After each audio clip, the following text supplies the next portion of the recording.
Greetings, everyone. Welcome to Catalyst Energies. My name is Dee. Thank you for joining me. I'm so grateful. I'm so grateful that you are here. Welcome to the Catalyst Astrology Report. It is August 5th. We're going to be looking at the week ahead. Boy, oh boy, here we are. Today at 5:55 a.m. Eastern Standard Time was the true Sirius Rising, which is the heliacal or pre-dawn rising of the fixed star Sirius. This is, in a lot of ways, it's like opening the floodgates for the inundation here with this time period, and we're approaching our Lion's Gate. So welcome, everyone. Welcome back. If you're new to this channel, thank you for being here. Hello to the Starseed Fellowship. We kind of took a week off, we took the week off because, boy, after that Let's Get Serious live stream event that I did with Kiana of Aurora Creative Healing, which, by the way, she just told me she's going to be rebirthing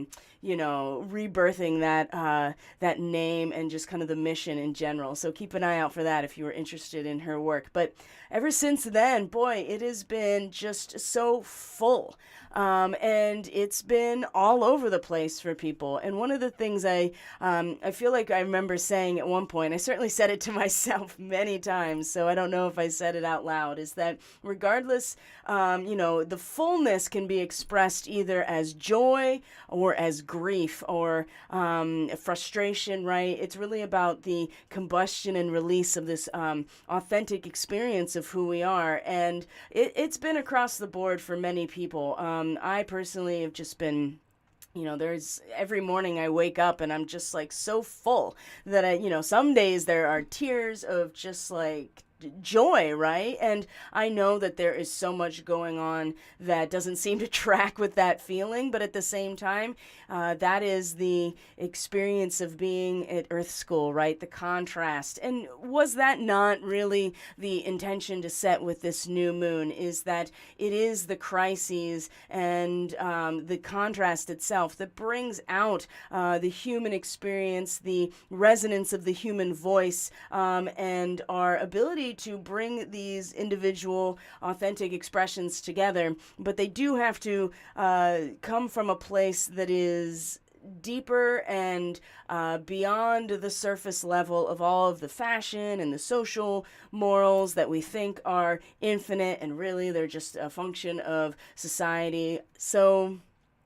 there's been a lot, and there's been a lot of contrast that we're experiencing internally that is looking for expression. There's certainly been a lot of contrast that we're experiencing in relation to our relationships, our resources, especially with all this heavy Taurus energy, and certainly with our social contract in general. So it has been across the board, but it has been very intense and powerful, regardless of, the type of emotion that is coming through your expression this week. So I'm going to just check in with the stream here. And, I'm hardwired into the modem now. So I feel like that if there's any buffering issues, and I'm getting a pretty strong signal here from my streaming software, but YouTube keeps telling me that there's a problem. So let me know if if it's buffering too bad or anything like that. So I know that I need to up level my my streaming capacity, right? So anyway, Barbara says, yippee, we shall overcome. Yes, so many different things that seem to be in relation to that. So, whatever little or seemingly small victories you can find for yourself right now, I think are really much bigger than we really think they are. So I love this. Image here. This is a painting of the Eye of the Needle. This is just some eye candy to kind of reflect on if you are a visual person and enjoy the visual creative representation or the artistic renderings of these abstractions and experiences. And boy, we're going to have some abstractions. We've got our moon coming into Sag this incredible weekend. So we're going to look at the astrology. Today is Sirius Rising. Today is the third quarter. I keep saying the third quarter. Boy, that third quarter in mid-August, that's going to be that is going to be a very powerful moment, I feel like. And certainly we will go into the astrology of all of that for the full moon forecast for the Aquarius people. That's where I'm really going to focus on the rest of the lunar cycle in depth. Actually, if you are a Leo or Aquarius person, this is actually a great segue into this, I am still offering the lunar transit forecasts at the sale rate. So you go to the website, linked in the description box. It's right on the homepage, and you can book right from there. This is a really good, concentrated way to see what's going on in the lunar cycle itself, which really has so much to do with our individual experience of a consciousness coming into material form. So it's in the very small framework of the lunar transit, and especially if you're Aquarius and you want to see at least how the full moon and the rest of the month is going to go, that 30-minute forecast is a really good, tune-up in some ways, or check in about it. And then truly 60 minutes is no thing to me, so if you want to still look at the rest of the month or get an idea of how this whole lunar cycle has been impacting you, and what to expect moving forward as we get to the end of this very hot August, this is available for Leo and Aquarius, Sun, Moon, and Rising folks. So we'll go back to our awesome Eye of the Needle painting here. So today, first quarter moon in Scorpio, of course, and the beginning of the season of inundation, right? This is what the heliacal rising of Sirius meant to the ancient world of Mesopotamia, right? Ancient Egypt in particular. But that whole area was really guided and found their not only seasonal or actual, like sea navigation by the position of the stars and the planets around us, but their own esoteric navigation as well. So we're going to look at that in particular. The weekend is just jam-packed, my friends. There's some things that I didn't even want to really talk about leading up to the Lion's Gate because they're so big, and we can get really fixated on those brick walls. And we have a Mars square Saturn on the 7th. Talk about a brick wall. And in some ways, look at this image here of all of this stacked up like scaffolding.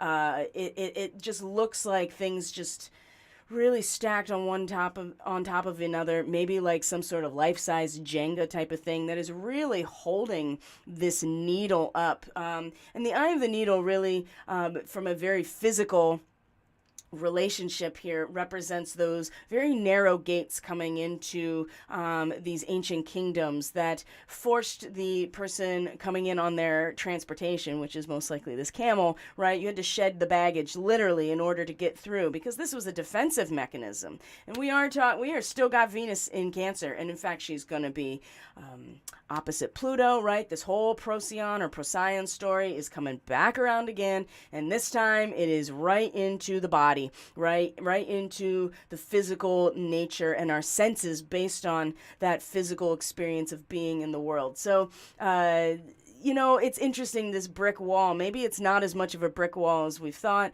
although, again, Mars square Saturn is very much running head-on into a brick wall, and Saturn in Aquarius is less of a brick wall and more of the resonance of civilization as one voice, and how powerful that is outside of the physical nature of the brick wall, right? One thing I was listening to, I've been going through old Bill Cooper Hour of the Time radio broadcasts, and I've only listened to the Mystery Babylon series, right, which he completely deconstructs the secret societies and the mystery school influence in the current and still current, right? And it was current in his time as well in the 90s leading into the 2000s. And those of you who don't know, Bill Cooper was murdered in a shootout with the sheriff in his home about 6 weeks after the 9/11 attack. So I've been listening to old broadcasts, and he was talking with an individual about forbidden archaeology, right? And so those of us who have been kind of getting into some of the things that are hidden, some of the things that are suppressed intentionally, this really piqued my interest, especially coming from Bill Cooper. And one of the things that, it's not something that I didn't already know, but it brought to my attention, especially traveling in places that have a much more contiguous or consistent historical structure in their actual structure, which is even stone. Even stone is subject to the wear and tear of elemental forces over thousands of years. Strangely enough, you know what isn't? Gold. Gold does not corrode. Even you could bury gold right now, and 300 million years later is going to still be gold, right? Very interesting. I've been really thinking about this a lot lately. So, but even that physical structure of the materium, as Pluto is just so, just completely bringing to our awareness, if we didn't know already, that is even subject to the processes of living, death, and regeneration. But what is consistent is the vibration, the resonance of civilization that lasts, right, beyond these structures. So Saturn in this position as a square to the warrior action hero of Mars, who is really not happy in Taurus because being in its detriment, right? It wants to be in Scorpio, where the drive and the urge to get to the root of civilization is way more, in Mars's wheelhouse. In Taurus, I mean, there is a sense of patience and stillness and just being with what is. And I think that has really been a struggle for people. And for other people, maybe it's been just like, oh man, I really wanted to put this on the shelf for a hot minute, and just be, the cow or the ox in the field, right? I just want to sniff the flowers, chew the grass, and just be. Understanding your own chart will certainly give you an idea of how you may be interacting with this. But that's square to Saturn, right? Which is, in particular, going to be a focus on and a challenge, a real challenge in terms of wanting to act on what we know deeply, what we understand to be inherently worthy about us, and wanting to establish some sort of certification of that, right? Just like, again, gold, right? This is, I didn't even consider this segue. I love it.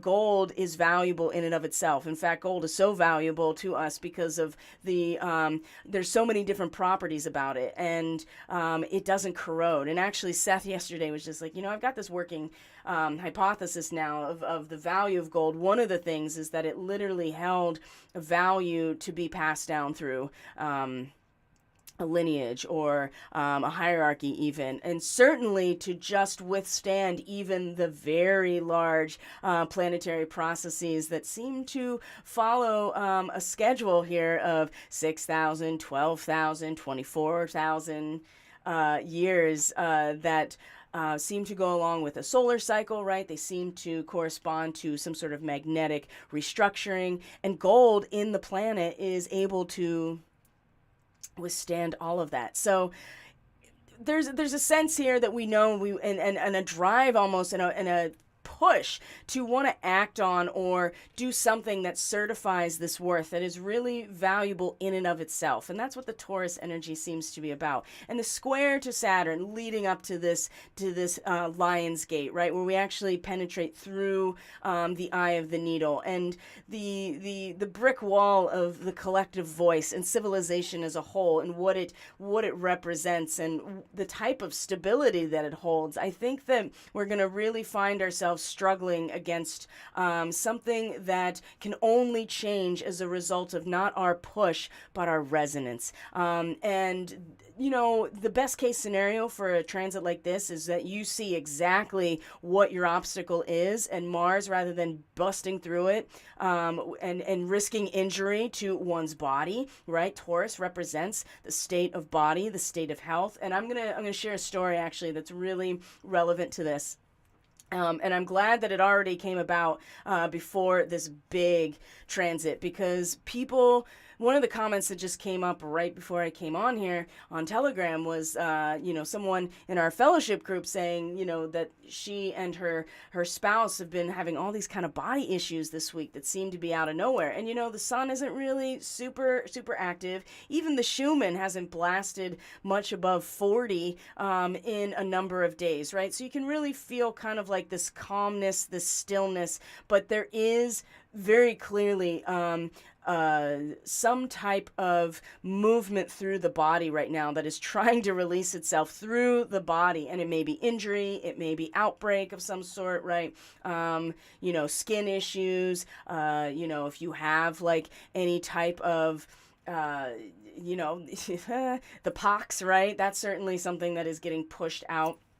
And in, you know, pain, strange pain in the body, and you know, events that bring up injury that are really related, I think, in a lot of ways to the overlap of other experiences, either multidimensional, your past lives, whatever it is coming through still the present moment. So I do want to share that in a moment, just to kind of give a sense here of what the general astrology theme here is. Not only is there the Mars square Saturn on the 7th, we also have Venus conjunct Procyon or Procyon, something we've talked about for weeks now in the Catalyst Classroom, and certainly in the fellowship group, and in private readings, in the live stream for the Lionsgate that we did. It not only going to be opposite Pluto right at this point, like after we pass through it, but before that is going to be in a trine, a water trine to Neptune retrograde in Pisces. Boy, if this is not the inundation, I don't know what is. Right again into our bodies, into our sense fields, and when it comes to Cancer, it's really going to overlap into where is that is the root system truly able to withstand and be able to hold the inundation, because it's coming with Neptune, and in its retrograde it's going to be so profoundly deep and not really like willful ignorance is this at this point is going to be really the or total taken over, right, in terms of your programming of your own energy and where it's being drawn to.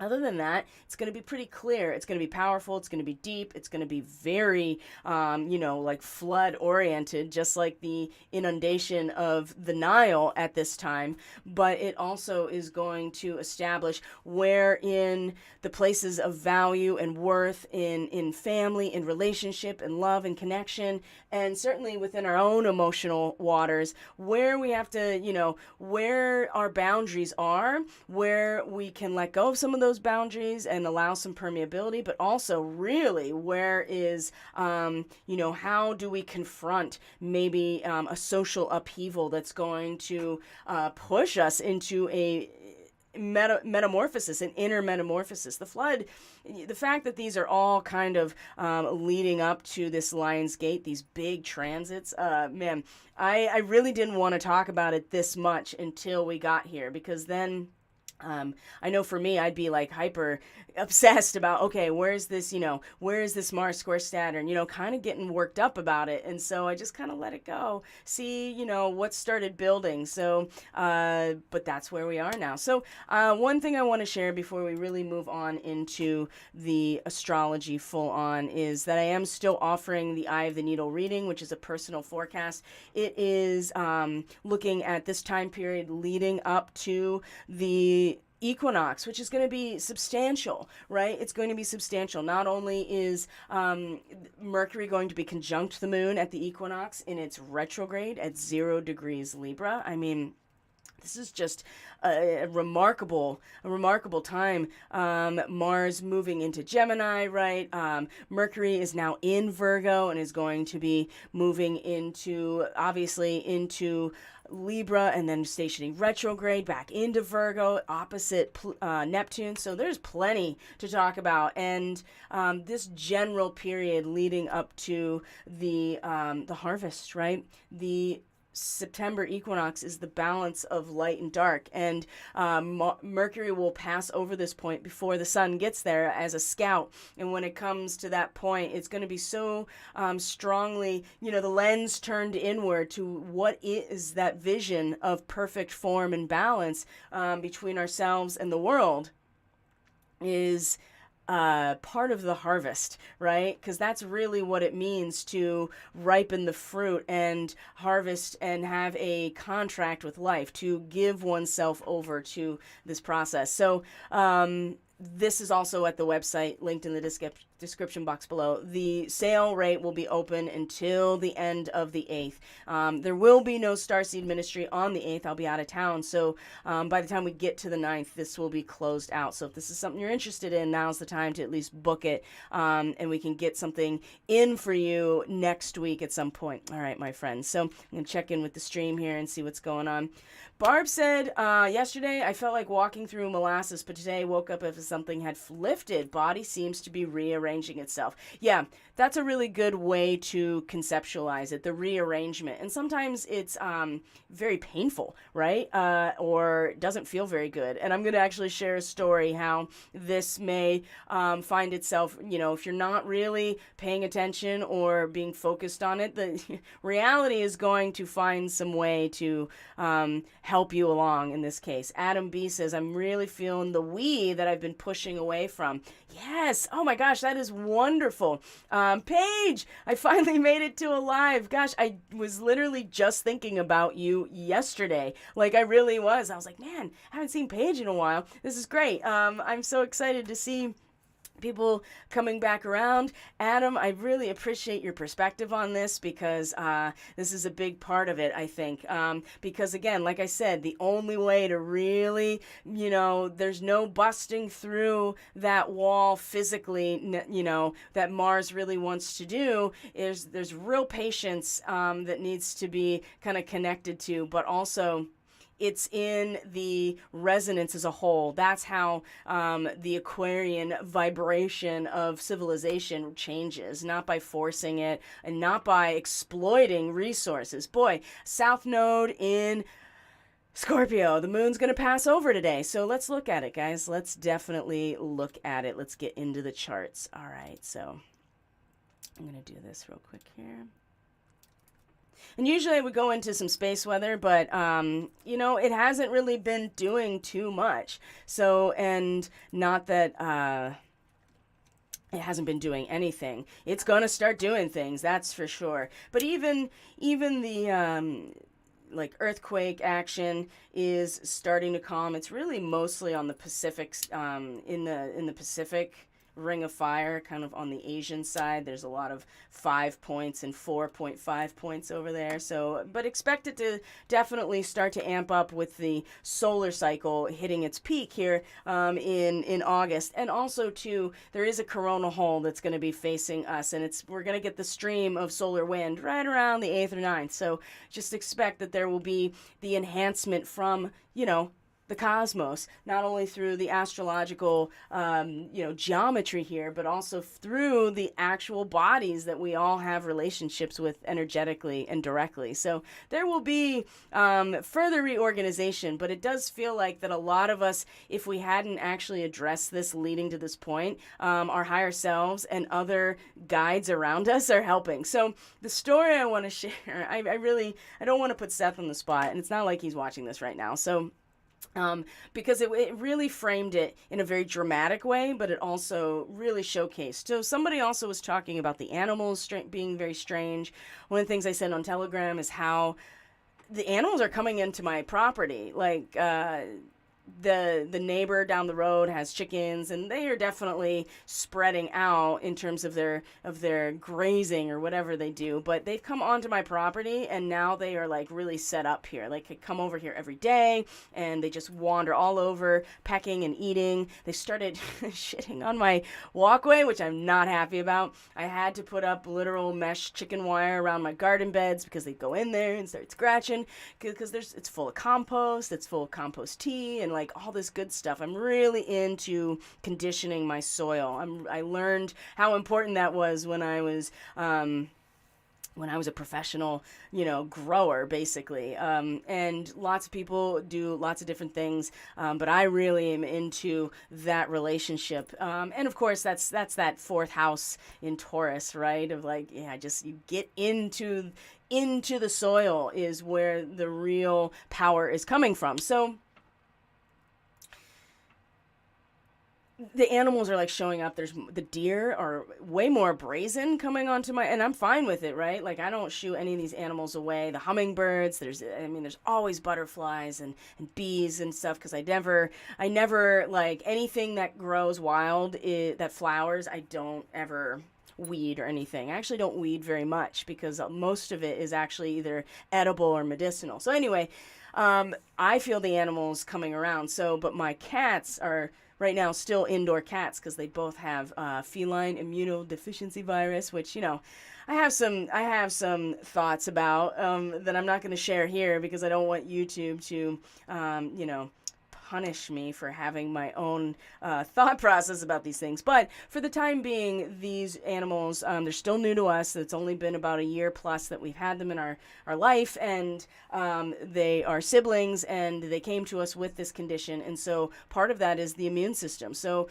Angus gets, you can tell when things are really heating up because he has his own flares, right? And his immune system really seems to be going on overdrive to flush out the toxicity that is most likely a parasite, right? I don't really feel like it's a virus you catch. Anyway, I better not say it because YouTube might catch me and misinformation. So, but the whole point of this is that they can't go outside yet because if they get into a fight, right, they get a scratch, they eat something funky. I mean, it's true that the immune system is compromised already. And so we're going to be going to a vet soon that does acupuncture as well and trying to get on a treatment plan, right? So, but the thing that is leading to, why this is leading to this conversation is that because the male cat, he has such a strong instinct for hunting and he can't go outside and he's kind of trapped in our house right now. So he's kind of nuts.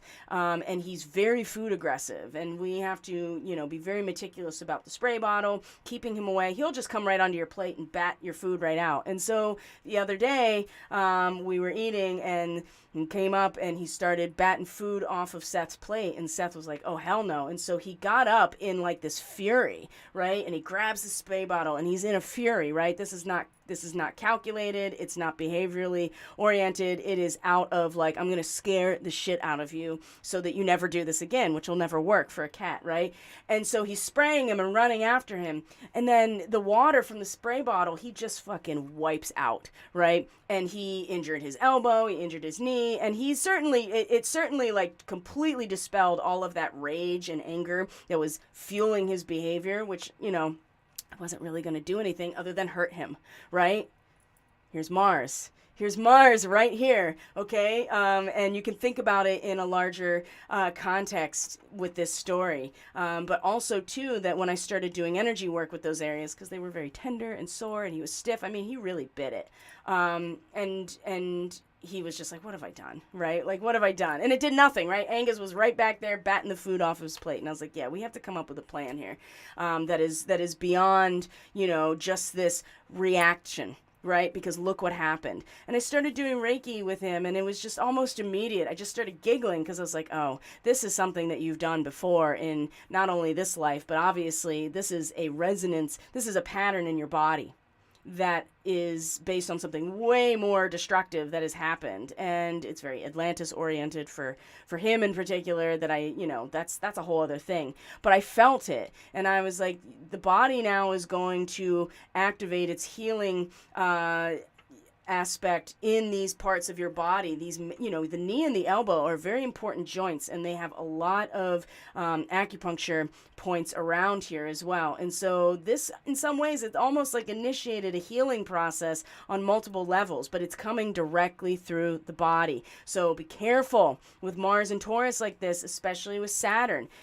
Saturn can be a real downer because it's dad putting the foot down. But in some ways, this is a training protocol of like pulling yourself together and really using that energy when it's going to count and not releasing it and not, acting out of rage or acting out of frustration, because what you're going to get is something that you don't want, right? And so the animals, provided that situation to transpire. And there are many other stories that are coming around, at least my awareness, that are linking these things together. And so Barb had talked about, hey, the body is like reorganizing and restructuring itself.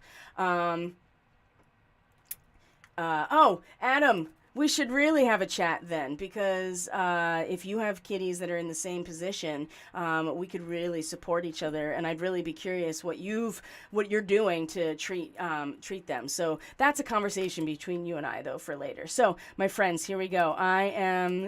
That was the story I wanted to share. And there was something even more profound, actually.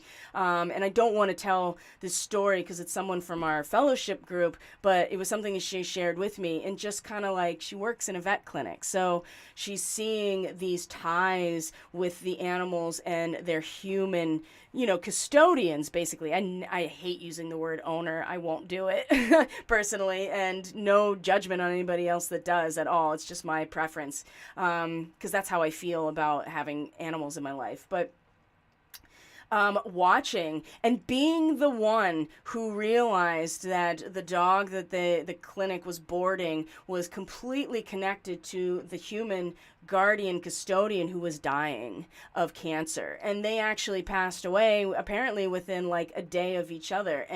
But the thing is, the starseed in this situation was the one who knew exactly what was happening and was attempting, and in some ways I think succeeding in managing that situation from a much more shamanic and plugged in energetically perspective. So this is incredibly important moving forward on the starseed mission, whatever it is for you, because we're going to be called to step up in a way that people will resist. And there's that part of the Saturn retrograde in Aquarius right now, to see it as a training opportunity when you meet that resistance to people's collective, like, oh no, this is what it is, right? The doctor still trying to save the dog through prescription or pharmaceutical means when all it did was doing more damage. And as someone who has guided all of my pets and many others through their transition directly, like as a death doula, it's really difficult to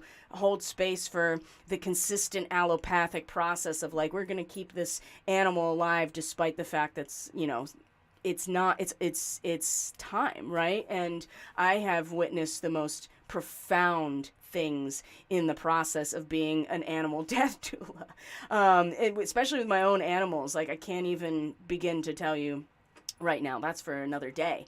But again, it's so important to stay plugged into the value of yourself and know that it is inherently worthy, and Mars doesn't have to like blah all over in order to establish that for yourself. It's, patience is going to be a very necessary thing this weekend, okay? All right, now that I've done all of that, okay, I'm sorry.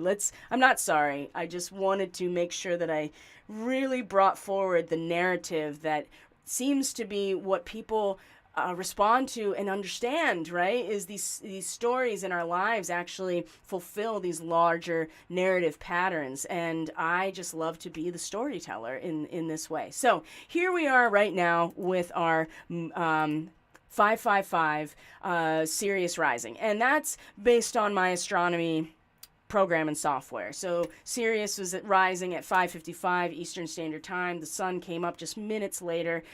By the time we get to the 8th, it'll probably be a little bit more, you'll be able to actually see Sirius in the dawn sky, unless you live in a very, very flat place.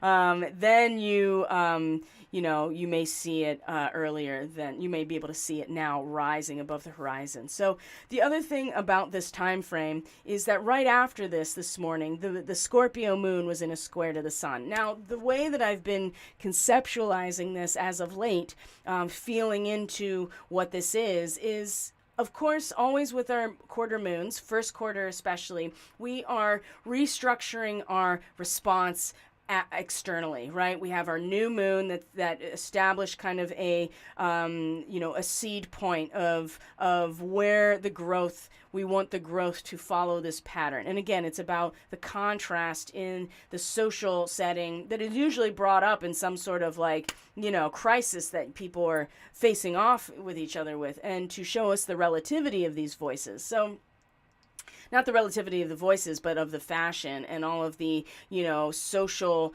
customs that we identify with. And where does that come from? Well, that comes from Cancer.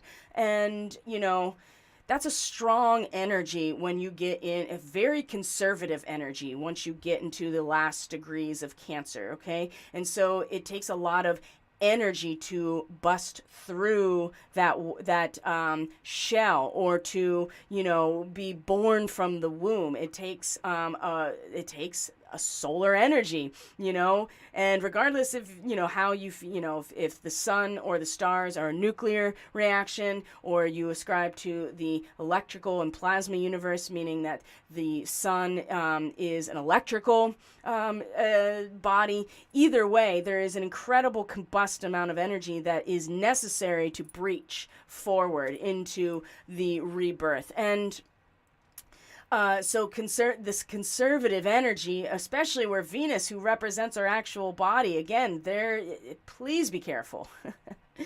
Just be mindful of this, right? And not to hold yourself back necessarily, but to also don't put yourself out there for the storm to rage through the canyon, because you're like, oh no, I got to save these things that are just doomed in the end, whatever they are, right? It's like building your huge mansion in the canyons of Sedona, and then a huge, a storm rips through it and destroys everything. It's like you pull yourself back into the canyon so you survive, but you have to really come to terms with what it is that allowed you to build up something that was so easily wiped out. And what's interesting about this third quarter moon that really has struck me is that the inundation of the flooding, right? Just so think about the Nile flooding and the lands flooding. Now, when water comes into the ground, it certainly replenishes the supply of water for all of the life within it and the root systems of the plants, right? And acts in some ways as kind of even more of an insulator. But what it also does is it creates channels, right, in the soil.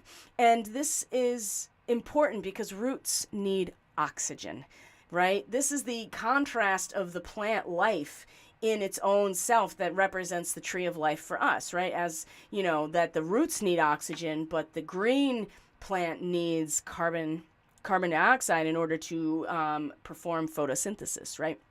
So the oxygen, though, is what the roots need. So when the water comes down, inundates the soil and starts percolating into the soil underneath, it's creating channels, not only for the root systems, but for the worms and other microorganisms. And they create those channels too in the soil. But it's a necessary thing to happen. And I feel like with this first quarter moon, where we are restructuring our action or our behavior after this new moon, establishing a sense of just in that moment, at the very least, the necessity to allow these new connections to, be created and to use them wisely. There's something very powerful about this. And the square is going to come from the sun in Leo that is like yearning for actualization within the individual self and voice. But we are talking about fixed energy, number one, fixed fire and fixed water, which is going to create steam, surely, but we have to allow for the water to even inhabit our self in the first place. So here's the inundation. Here's the first real glimpse of the necessity of the inundation, because without it, the sun shining just creates a desert. So as much as we're yearning for our own voice to be heard in this moment, all it's going to create is a desert without the water. And so this first quarter moon is really just kind of like, okay, this, the flooding of, where is Scorpio in your chart? You're going to see what area of life this is really establishing itself, and a need to reorganize, or certainly take the energy of a a crisis event in many ways, and reorganize it and put it to use out there. So something here and deep feels, right? I mean, this is the abyss and the root of civilization, getting to the bottom of it. And of course, it's going to meet the South Node right after this today. And so remember that what is it that you are transmitting in terms of transcendental knowledge? And certainly just the idea of doing that at all is something that, yes, we've done already, but is now, we're being propelled towards something that has inherent value, something that we have, that is spontaneous, coming out of a space, something that is natural, like a continent coming out of the ocean, right? As opposed to, almost like a pump, pulling this knowledge from the root or the depths of power and of energy and resources, of being a channel for it. This is where discrimination is going to be is really important, because those who are still stuck back here and aren't prepared, they don't want to, or don't see that the collective soul is pulling us towards this inherent value and worth dynamic here, is, you're going to find yourself, maybe the well is running dry without the inundation, and you can't control for how this is going to make you feel. All you can do is tap into it. So these things are worth considering as we move through the weekend here. So man, it is just... Now, Mercury is now in Virgo. This is really important as well, because Mercury is the ruler of Virgo, and is going to be conjunct Alpha Draconis, or Draco, on the 8-8 Lionsgate portal. So when we get to that point, we'll talk about it. So, but even now, Mercury has moved into Virgo. This is more of the analysis and intuition, right? This is more of the feminine part of the bipolar aspect of Mercury, or Hermes, right? Where it is androgynous, or both and neither, right? It is two sides to the same. And so the Gemini aspect of Mercury is more of the magician, and the Virgo aspect is like the hermit, right? Really going into the depths. And so intuition is a part of this. You can't just use your mind here, but you can't not use your mental capacity for analysis and discernment and discrimination, and not in a negative way. Truly, to be able to identify the form that this energy, this feeling-based energy of the Leo energy in the sun here is really meant to take. And Mercury, of course, is, the scout right now, and is going through its home territory of Virgo. Okay, let's start putting things where they belong. Let's start figuring out what to actually, how to gather the resources from the world around us and put them into some sort of use. And that's going to be the mind. And so it's going to be getting very meticulous, very directly focused, organized, detail-oriented, and certainly very analytical, very much crunching the numbers and the numbers being the Gemini energy, which we have absolutely no representation, except Pallas Athena is in Gemini right now. So the goddess of strategy is just like, yeah, it's time to start, exteriorizing what you are learning in this way. So the other things that are pertinent to today as we move through this incredible time frame and leading up to our full moon in Aquarius on Thursday is that the moon, like I said, is going to be conjunct K2. That means it's going to be opposite the North Node, opposite Uranus, right? And so really kind of falling back or sinking in or allowing that percolation in a lot of ways is going to be very... it's going to create a lot of tension in ways where Uranus is establishing, like, this is where you connect into the higher consciousness right now, and how we may be innovating or thinking outside of the box about resources. Perhaps we are identifying a more evolved sense of resource or value. And again, it's coming from a spontaneous emergence out of a space that we allow for, right? Through purification, through kind of airing out our own ego consciousness and squeegeeing that third eye. The moon is going to be like, oh, do you remember, right? It's going to want those member berries and be like, remember at a soul level, how powerful we've been by going to the root of our own soul, like going into that dark night. And it's just a memory, right? It's an opportunity to connect in. And again, allowing the percolation is really important. So it's, again, we don't want to identify necessarily with where we're going, but we also, the tension here is creating. The tension between Uranus and the North Node and the Moon in Scorpio today is creating energy, potential energy, right, that can be used. And it's opposite Mars and it's going to be opposite Mars and in a square to Saturn. So that's going to be much later today, right? And I think that that's really going to... Saturn's going to be the T-square for this whole experience. And so leading up to that Mars square Saturn, this moon in Scorpio, right? This is where Mars is the ruler of, is Scorpio.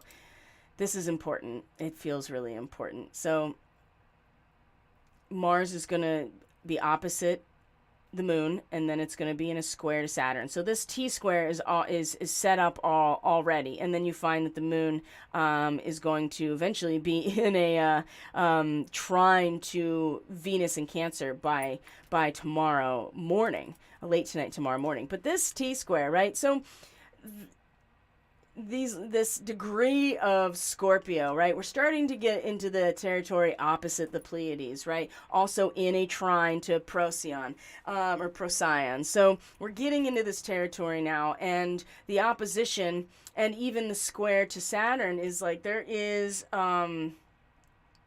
what are the socially accepted ways that that we are able to individually release kind of these instinctual urges of aggressiveness or that drive to get at the root of something? This is like some sort of ritual, some sort of socially accepted custom, or means at which we are able to individually express, or even collectively express through our own individual actions, some sort of aggressive instinctual tendency. So it's very interesting about being able to go duck hunting, right? Because ducks, or like this water bird, right? Lives in the water and is very easily able to fly, right? And in fact, it's a big part of what the duck is able to do. But then there is this framework socially and culturally to hunt these animals. And the consciousness having that outlet that society just kind of has to accept, right? It's the idea that it's foisted upon society because people are going to do what people are going to do without that level of... even with a level of understanding. There's something very powerful about this degree. And so, again, Mars being in a position of especially not just the value and worth that is inherent just through time, right? The precious gems that are made valuable by their relationship to the planet and planetary evolution, but also too, the white dove, right? The receiving of spiritual blessings in some ways, the ability to, it's not so much of a reward as much as, oh yeah, that's right. I see that now. And I experience that now, and there is a sense of faith and a sense of trust, and some sort of certification of that, some sort of like, hey, look, it's the dove here, right? That there's land coming, whatever it means for you. So again, we're not, there's gonna be a tendency here to, release some sort of release valve emotionally here, whereas Mars is really pushing, right, in pushing against like the very nature of reality in some ways, or certainly trying to, penetrate through some sort of, natural resonance or value or worth, or act on it. Again, Saturn at the T-square, it's going to be squaring both of those things, but at the very least it's showing where we can use this energy that's in opposition very in a way to release it, or at least give it somewhere to go, right? Even if it's still really challenging and conflicting, which, again, this is about the training that life provides in order to really master and discipline oneself, and discipline that, kind of animal instinctual nature, right? And to allow these experiences to train us, right? And Saturn has just been so ruthless here. It is just, the foot has been put down to inside our own self, right? We're putting our own foot down in a lot of ways with this retrograde. And so, again, allow it to, give you a sense of like authority within yourself and some confidence to really push through, or to realize, again, it's the resonance of the civilization that is really the, binding factor here. And there's something very powerful and, a sense of leadership and a sense of real crystallization here with Saturn. And really, taking into account like an inventory of like, is this actually training me, or am I just punishing myself? And again, this is all, I think, going to come out in some ways over the weekend, these variations on these themes, okay? So coming into the 6th, which is Saturday, we're really getting into the end of that combust phase with the sun in Leo, and the moon is going to trine Venus and Neptune in Scorpio, right? And create a beautiful water trine, actually, that we're going to look at. But then the moon's going to come into Sagittarius, and this is where we start to really kind of get a sense of the meaning of and the strength, our inner strength, and where it's coming from. Let's see here. I wanted to show you that. I'm hoping the water trine is going to be more strongly. No, you don't really get to see it much until tomorrow, but there's still this water trine with the moon in Scorpio, late Scorpio. So you have two connections to Procyon or Procyon, late Scorpio, opposite the Pleiades, right? There's a lot of starseed stuff overlapping right now. Venus in conjunction with Procyon, right? And is also part of the Pleiadian signature. They have a very strong connection to each other in some ways here. Different star systems, different signs that they're in, but there is a connection here between them, and it's probably has a lot to do with what's going on here and what has gone on here. And then you have Neptune in Pisces. So there is this grand water trine that is being created, and in some ways Mars is actually it's kind of a kite in a lot of ways, if you can see Mars opposite the moon as well. So yes, there's still opposition, but there's actually a lot of support and opportunity and harmony surrounding it, and especially in our emotions, right? So this last degree, if you remember, this is the eclipsed moon that we had in early June, and if you guys remember, boy oh boy, that was intense, right? That eclipsed Scorpio full moon in late Scorpio. So this trine with Venus and Neptune, it almost seems like this is an opportunity to really feel within ourselves, right? The moon in Scorpio, that, now, like what it's all been for, and how easily it is, we can internally and intuitively shift ourselves in the face of a changing landscape around us, because number one, Venus in Cancer is like, this is, where I am safe in my own body, my relationships, my resources, and the nature of the Cancer energy that is about nourishment and protection. And Neptune in Pisces, that's like, well, it's all going to go back to source anyway, and then we each step forward into a new creative potential. And so not to be totally passive, because that's definitely part of this, if you want to live it that way, or in la la land or fantasy, like you don't have any responsibility. You absolutely do. We all do. That's what Saturn is. But it also is this moment of like, So there's so many moments where the water energy is coming in, right? You can start to feel like the wave function of water coming in and coming in. It's more than a drip now. It's flowing through, and then we get the flood with that straight on Venus and Neptune trine. And also to Mars in Saturn, it also feels strongly like that could be the breaking of the dam too, right? It could go either way. It just depends on how that Mars energy is really being directed,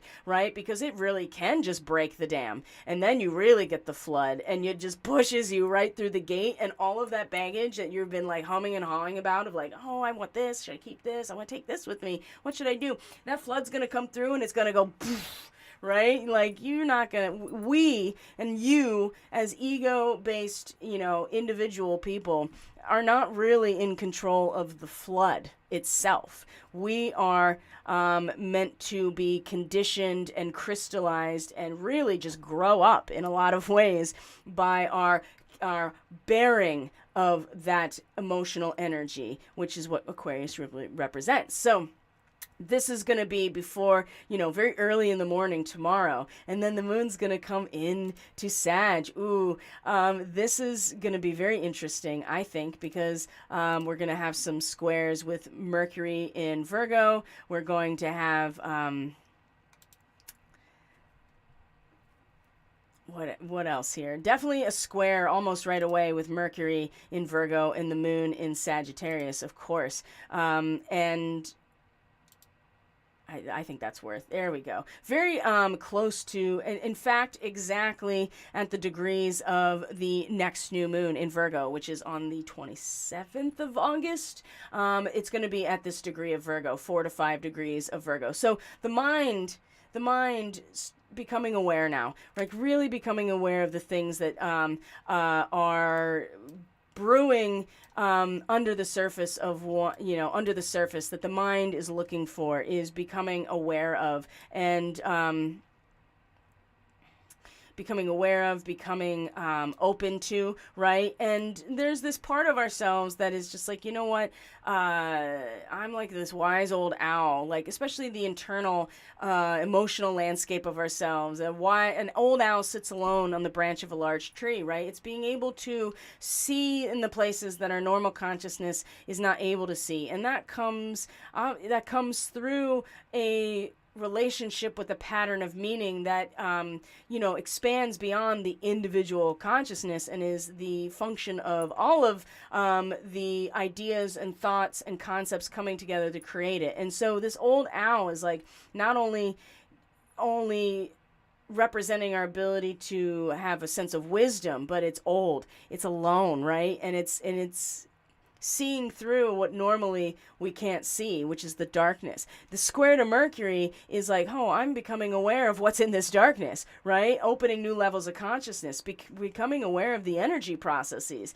And perhaps this square is going to be one of those moments of like, be aware that, feeling what's in the darkness and having a curiosity and a mental kind of analysis of the darkness will require that discernment. And the moon in Sag like this is beyond discernment. It is a part of ourselves that has already been down into the darkness and knows what's there and can see it. Okay, so this square again is just kind of one of those moments of like, okay, curiosity and a sense of analysis just needs to be balanced out by discrimination, discernment, and a sense of we've already been down here, right? And that's again what the south node is when the moon crosses it, right? And so what you may be transmitting is old news, right? You don't want to maybe identify it as, oh, this is what is, right? And this is the real danger of like channeling, the real danger of, opening oneself to these energies without really being fully discerning about it. And that's, a lot of people have been here because they have intentionally been kept in the dark. This is opening up the reality that there is a dark to see through with our consciousness. But the moon is just like one of the it's going to be like, not only have I been through the dark, I eat it for breakfast, right? That's what an owl is just like. I'm a predator, right? And I'm a nocturnal predator. And so be aware of, is your mind able to really go into these spaces? I think the square is going to be really important. And also give us some courage to do so, right? Because again, the new moon is going to be here, and that's going to be a whole different, September is going to be deep. It really is, because of this. So we're going to go into some deep spaces, and this is going to be that kind of like, just the intuitive kind of like, oh, I see what's been down here. And that's, the old owl in the tree. And, many of you know this already, but the owl definitely has this, it is not always a good omen in many indigenous traditions and shamanic kind of animal, like totem medicine. And it's not to be feared, it's just to be respected and acknowledged for what it represents. And so right before the COVID ops started in 2020, like right around February, early March, I was house sitting in North Portland in St. John's, and for two little doggies, and we were outside, and this huge owl came out of the tree in their yard and just swooped right in front of my face, and I was like, oh shit. And I immediately made a video about astral hygiene right after that, and then the rest is history, of course. So the moon in Sag is going to square Mercury, and that's really the big one for Saturday. So when we move into Sunday, which is, this is where Venus and Neptune come exact. This is where the square with Mars and Saturn are exact on the 7th, and leading up again to this Lion's Gate. And the moon will be in Sag all day. It's going to trine the ruler of Sag, which is Jupiter, at Antares, by the way, so that's something that's coming out really strongly. It will be in a trine to the sun in Leo, which I think is actually going to be could be really good. It also could make us really lazy about our taking responsibility for our voice, and we'll be like, I'm just going to follow the easiest meal within myself. And that's not necessarily a terrible thing if you're completely like worn out, right? Like if you've ever sang in a group, right? Like a large group. Sometimes people are out of tune, and sometimes we're out of tune, but if you have other people around you that are in tune, oftentimes that will help bring you into tune. And I feel this moon trine sun on the 7th is a great opportunity to practice that if you feel a little out of tune in your voice, or it's not quite, there's some dissonance there. The moon, so that's going to be this square that I talked about with Mars and Saturn, the brick wall, Venus and Neptune, right? The inundation, the trine with the sun and Jupiter, right? When the moon moon trine Jupiter, and the moon crosses, Antares, right? That's going to be pretty big as well. In a trine here to Antares, the moon conjunct Antares will be in a trine to Jupiter retrograde in Aries. That is the ruler of Sag. So there is some familiarity here. There is a sense of inner fire, as well as the pattern of meaning that is really created by that friction of the catalyzing heat, right? That's what creates the friction. The heat is the friction. What I feel here is that we will get a sense of assistance, right? And assistance, and certainly kind of like a maybe pie in the sky, but also the opportunities of where we all can be, right? Kind of this beautiful image of plenty that we can all kind of move towards or identify ourselves with. And I think that this is important, considering that Jupiter in its retrograde in Aries is going to be like a balloon deflating. And if you depending on where this may be a real test. And then what I think is really cool about the 7th is not only do we have this trine, but we're going to have a grand fire trine with the moon in Sag and the sun in Leo and Chiron in Aries. I think this is really beautiful and is going to be very important. Actually, let's do this real quick as we lead up to the Lion's Gate, because it's going to be the sun in a trine to Chiron. I've talked about this a lot. On the day of the Lion's Gate, that is going to be very, very healing and purifying in a lot of ways. So the fire trine here with the moon in Sag, at this point, it's like...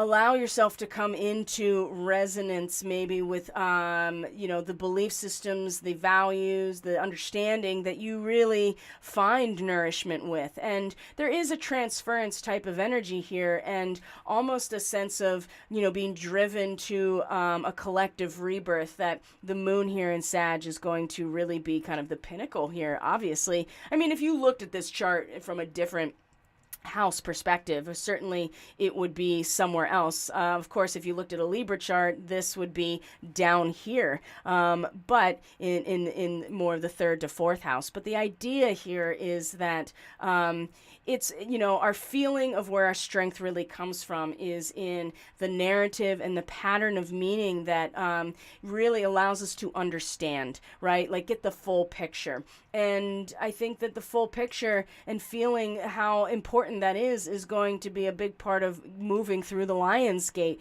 because where we get to go from here has a direct impact on that area of belief system or the pattern of meaning that Sagittarius in the ninth house ultimately represents. It's an abstraction and a transference, which a lot of times comes through story, comes through mythology, comes through, archetypal modalities like astrology, like the tarot or oracle cards, and certainly any other type of modality, the Kabbalah, right, the tree of life, that uses these patterns and of abstraction and transfer them through teaching and wisdom. So I think this is going to give us a sense of where our strength comes from internally, right? Like that it's all part, the contrast and the friction is all part of the purification process when it comes to the fire of creation, right?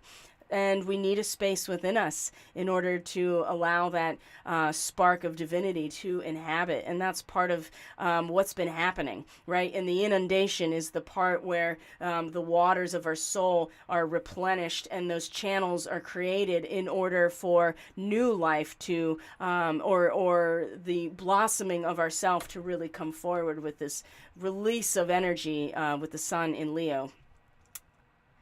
Now, let's look at the 8-8, because I believe here, let's look here. It's going to be right in the morning when the sun passes over that midpoint of the sign of Leo. So it's going to pass right here. So between 9 and 10 a.m. And what you see here, which is just remarkable. It's just remarkable. It's like, of course, it's all like divinely orchestrated in some ways, because it's just like, really, like this, the moon at the galactic center, really, at the moment of passing through the Lion's Gate. That's pretty important. And for those of you who have starseed readings with me, you know that the galactic center, 26-27 degrees Sagittarius, is a juncture for at least 3 different starseed origins of Arcturus,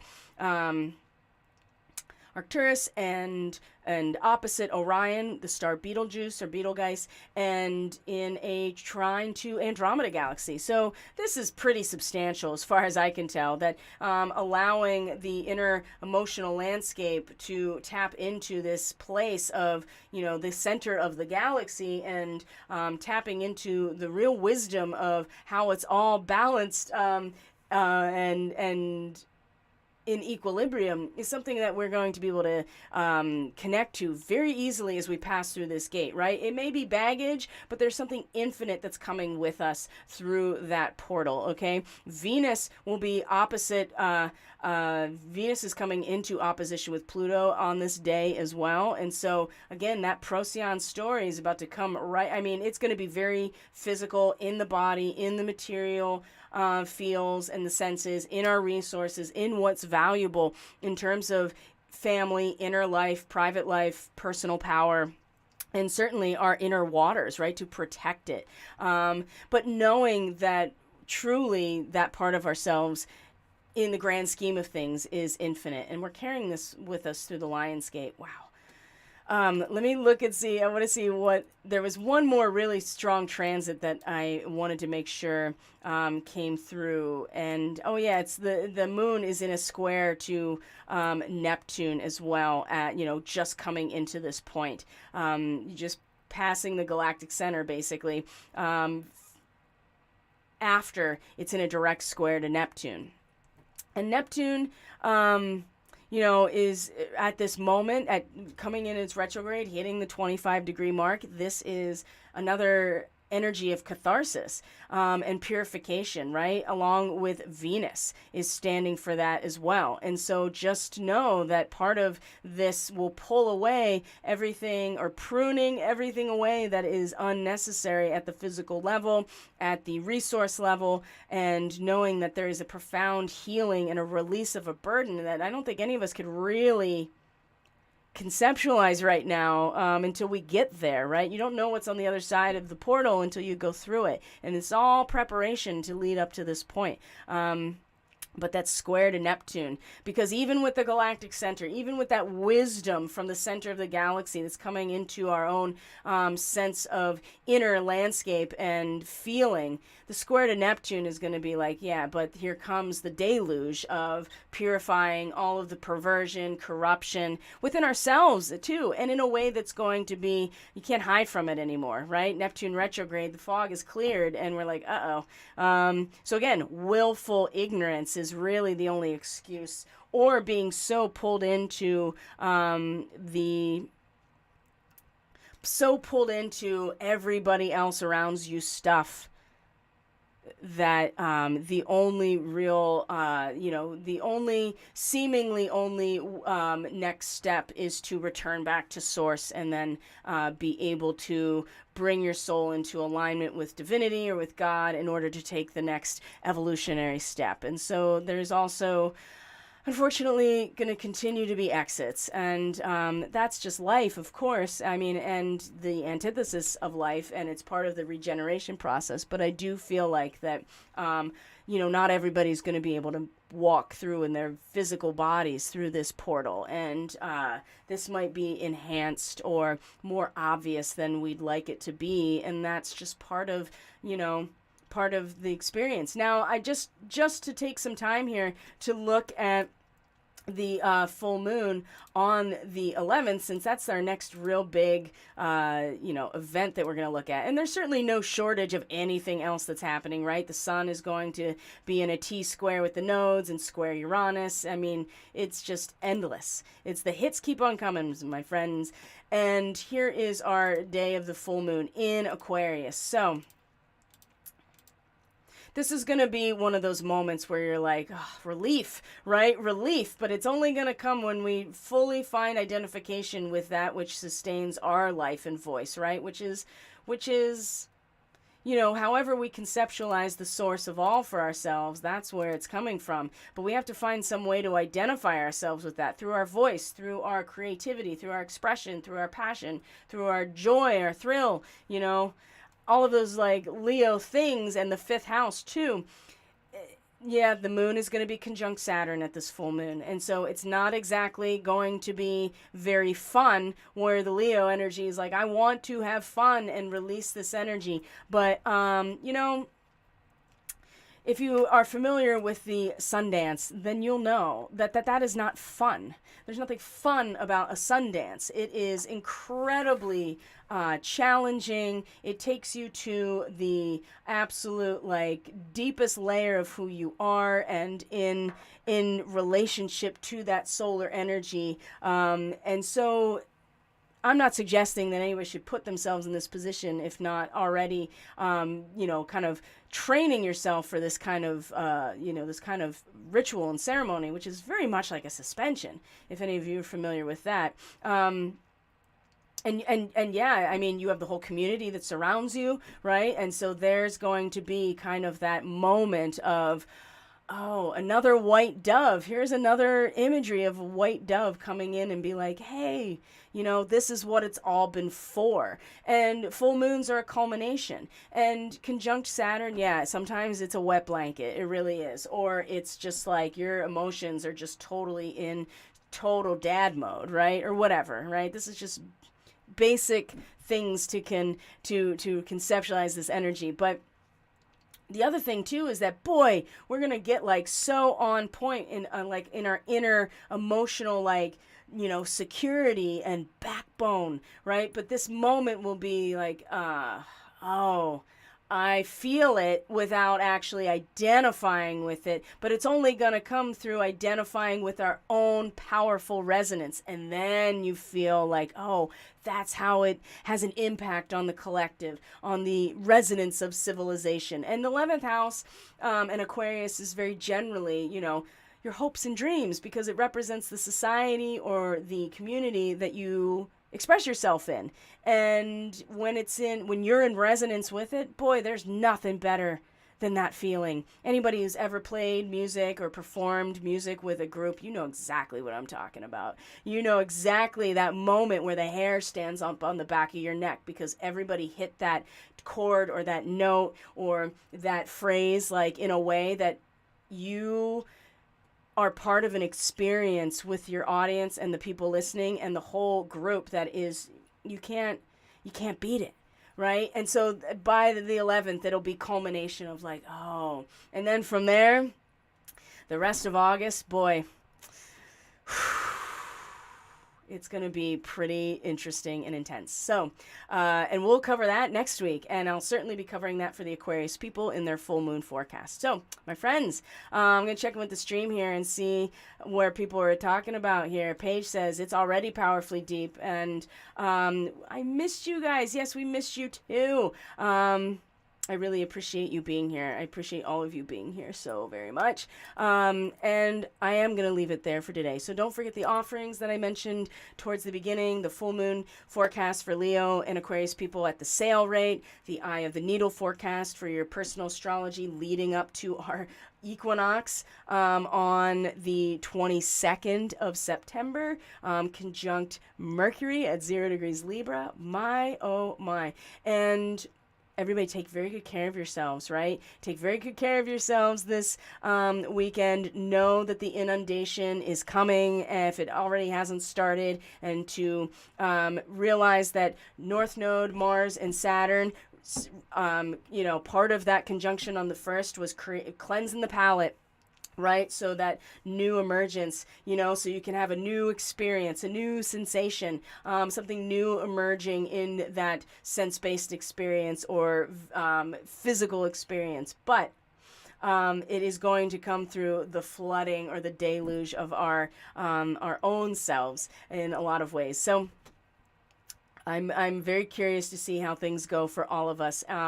Please do not hesitate to reach out if you need assistance, if you need support, if you're interested in the Catalyst Classroom or the Starseed Fellowship. Everything you need is in the description box below. It'll take you where you need to go so that you can get more information. There will be no Starseed ministry on Monday on the 8/8, right? Let's all just give ourselves the time and space and attention to together, but in our own way, step through this portal, and we'll be back together for the Starseed Ministry on the 9th of August, which is a Tuesday, and we will be, we'll go from there, won't we? So take care of yourselves, everyone. I love you. Thank you for being here. I truly appreciate each and every one of you. Take care of yourselves. Truly, take care of the people in your life as much as you can. And I will see you soon. Bye, guys.